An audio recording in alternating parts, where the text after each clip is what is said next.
7월 2일 목요일 이영돈의 굿모닝 LA 시작합니다.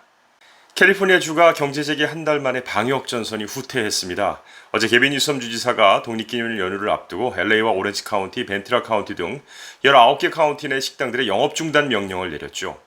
이거는 지난 2주 사이에 코로나19 확진자와 입원 환자가 급증한 데 내린 조치입니다.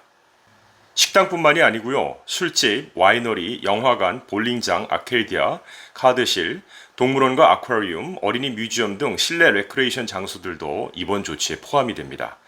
영업 중단 행정명령은 즉시 적용이 됐고요. 최소 3주 동안 시행이 됩니다. 물론 식당의 경우는 배달이나 픽업은 가능하지만 업소 안에서의 식사는 금지가 되는데요. 해당 카운티는 확진자가 증가하고 있는 카운티들로 이들 카운티의 가주 전체 인구의 70%가 거주하고 있는데요. 우선 남가주 쪽을 보면 LA 카운티, 오렌지, 벤투라, 리버사이드, 샌버나디노, 컬런, 산타바바라 카운티가 해당이 되고 북가주에서는 세크라멘토, 콘트라코스타, 프레즈노, 글렌, 킹스, 머셋, 샌후아킨, 솔라노, 스타니우슬라우스, 톨에어 카운티가 리스트에 올라 있습니다. 그리고 뉴섬 주지사가 어제 이야기한 것 가운데 강력하게 얘기한 게 있는데요. 지금까지의 행정명령이 좀 협조를 해달라는 거에 불과했다면 이제는 좀 강제적인 집행을 위해서 스트라이크 팀을 파견해서 감시를 하겠다고 얘기를 했는데요. 해당 스트라이크 팀은 주류 통제국 ABC를 포함해서 캘리포니아주 산업안전보건국, 금융감독기관, 소비자보호국, 또 캘리포니아 고속도로 순찰대 CHP까지 구성이 됐습니다. 이에 따라서 각 스트라이크 팀이 지역별로 배치돼 행정명령을 지키지 않은 모든 비즈니스를 강력히 단속할 예정입니다. 한인들이 많이 살고 계시는 카운티 내에 어떤 업종은 영업이 가능하고 어떤 업종은 가능하지 않은지를 잠깐 살펴보면요. 이 미용실에 관련돼서는 LA, 오렌지, 리버사이드, 샌버나디노, 벤투라 카운티 모두 영업이 가능합니다. 그러니까 모두 이 5개 카운티 영업이 가능한 곳은 실외 식사 가능하고요. 헬스장도 가능하고요. 그리고 공원, 소매점 영업, 네일샵, 종교 모임 다 가능합니다. 그런데 다 가능하지 않은 것은 식당 내 실내 식사, 극장, 술집, 그리고 동물원, 뮤지엄, 콘서트, 스포츠 경기 이렇게 가능하지 않고요.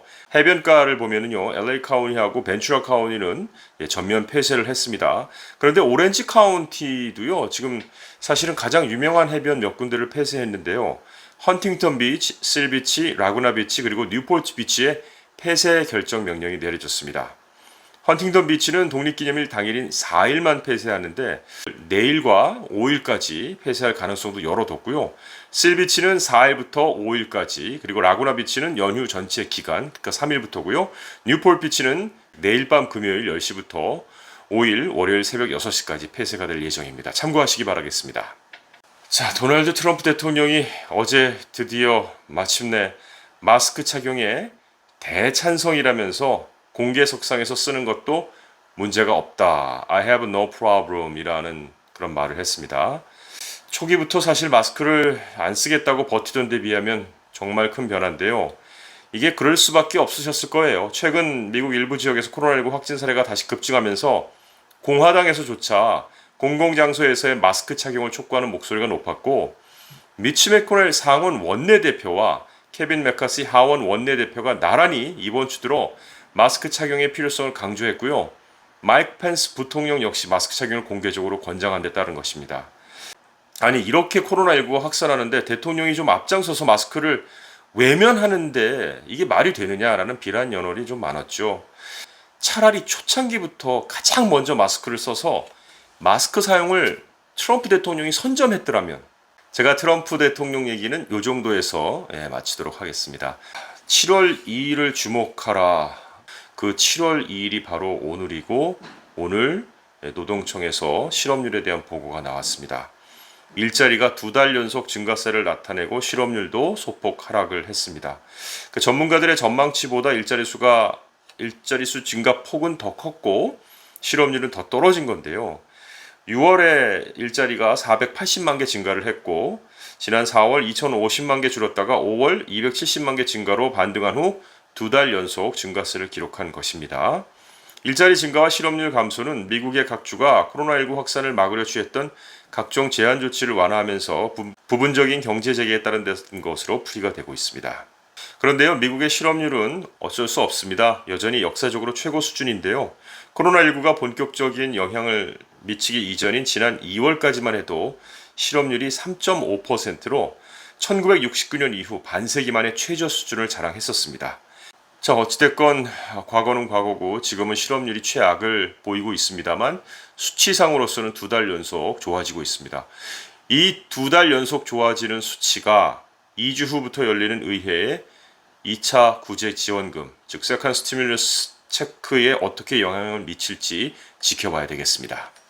많은 업종이 지금 굉장히 어려움에 처해지고 있습니다만 미국의 영화 산업이 정말 큰일이죠. 예, 영화를 뭐 어디 만들 수도 없고 상영할 수도 없는 상황이니까요. 극장 자체가 전혀 영업도 못하고 있고 사실 또 이 미국이 엔터테인먼트 산업으로 전 세계로부터 걷어들이는 돈이 어마어마한데요. 미국도 큰일인 것이죠. 사회적 거리 두기의 중요성이 강조되는 가운데 대형 유통업체인 월마트가 주차장을 대거 드라이브인 극장으로 운영할 계획이라고 합니다. 월마트는 미국 내 매장 160곳의 야외 주차장을 드라이브인 극장으로 바꿔서 8월부터 10월까지 영화를 상영할 계획이라고 합니다. 1950년대까지만 해도 이 자동차를 타고 영화를 보러 가는 게 약 4,000개였고요. 제가 1980년대에만 해도 극장에 영화를 보러 자동차를 타고 갔던 기억이 많이 나는데 현재는 315개 수준인 것으로 추정이 되고 있습니다. 월마트가 계획 중인 드라이브인 극장 수는 즉 지금 현재 극장 시설의 거의 절반에 육박하는 대규모가 되겠는데요. 월마트는 관객들이 팝콘 등 군것질을 하면서 영화를 볼 수 있게 사전에 온라인으로 주문을 받아서 주차장 진입 과정에서 전달할 계획까지도 밝혔습니다. 어떻게 보면은 아이들하고 함께 자동차 안에서 영화를 본다는 것 자체는 일반 극장 가는 것보다 덜 스트레스가 쌓이지 않을까 하는 생각입니다. 오늘 이영돈의 굿모닝 LA는 여기까지입니다. 좋은 하루 보내십시오. 고맙습니다.